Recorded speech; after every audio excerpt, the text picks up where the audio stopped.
अस्सलामुअलैकुम गाइस, कैसे हो आप लोग। मैं हूं साहिबा और मैं आ गई हूं अपने नए ब्लॉग के साथ। ये देखो, आज सुबह सवेरे मैंने सबसे पहले चाय बनाया और चाय वाय को पीने के बाद फ्रिज में देखा कि काफ़ी दिनों से ये मूली बचे हुए थे, तो मैंने सोचा कि इसका कुछ ना कुछ बनाई डालूं। तो मैं स्टार्ट हो गई और मूली के पराठा बनाने लगी, जिससे मैंने सोचा कि मूली भी ख़त्म हो जाए और कुछ ना कुछ नाश्ता भी कर ले। उसके बाद फिर देखा, आज जुमा का दिन था और घर में बहुत ही ज़्यादा गंदगी फैली हुई थी, जिसको देखकर बिल्कुल मूड ख़राब ही हो गया। खराब करने से कोई फ़ायदा नहीं, क्योंकि इसको सारा काम तो मुझे अकेले का ही करना है। लेकिन हाँ, चुटकी बजाने से कुछ नहीं होता। जो मैं ये चुटकी बजा रही हूँ ना कि झट से सारे काम हो जाएंगे, तो ऐसा कुछ नहीं होने वाला है।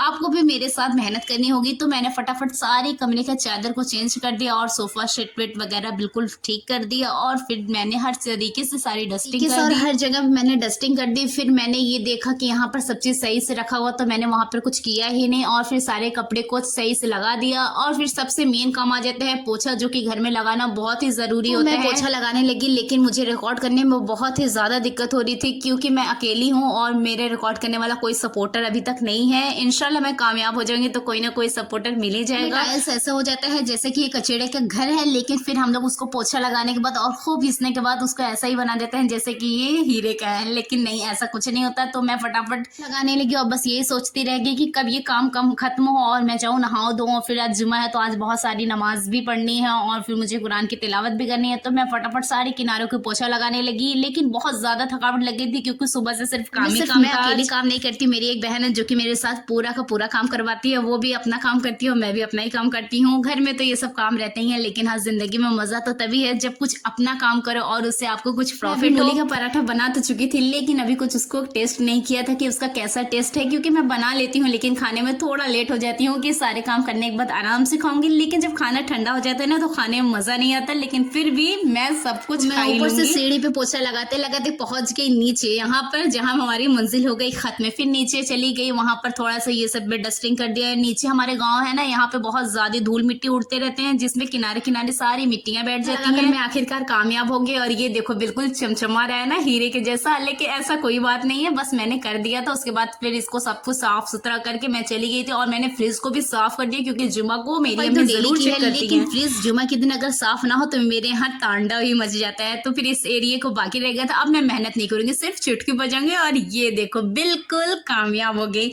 और फटाफट यहाँ साफ सफाई करके मैंने इसको भी साफ कर दिया। और इस शीशे में मैंने देखा कि मैं तो ठीक ही आ रही हूँ, तो फिर मैंने सोचा चलो इधर का काम डन हो गया, तो मैं चली गई किचन के लिए। देखो, मैंने अपने जूते को पहन लिया और फिर मैं चली गई किचन में और देखा कि किचन में भी साफ सफाई मैंने अच्छे से कर दिया। अब देखो जुमा का काम हो जाता है खत्म, जिसमें मैंने साफ सफाई सारे कुछ कर लिया। चूल्हे को भी मैंने अच्छे से पोंछ दिया था, क्योंकि यहाँ पर खाना बनाते बनाते ना कुछ डेली गिर ही जाता है और दूध तो अक्सर ही मुझसे गिर ही जाता है, और जिसकी वजह से मेरी अम्मी हम लोगों को बहुत ही ज्यादा डांटती हैं। तो फिर इस साइड में भी सारे किनारे और फिर बर्तन वर्तन सब कुछ धुल दिया। आज जुमा था ना, तो आज मुझे बहुत अच्छे से ही सफाई करनी थी, लेकिन जो भी हो पड़ा मैंने किया।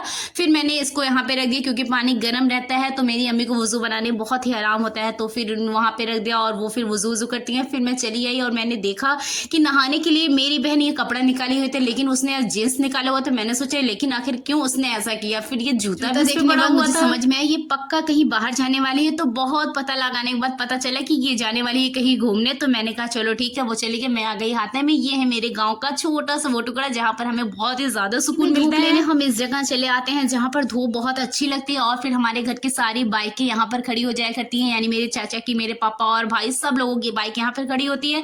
ये है मेरे चाचा का लड़का जो कि साइकिलिंग करके अभी आया ही है, तो उसने मुझे देखकर थोड़ा मुस्कुराया। और फिर मैंने ये हलवा खाया जो कि बहुत ही टेस्टी था।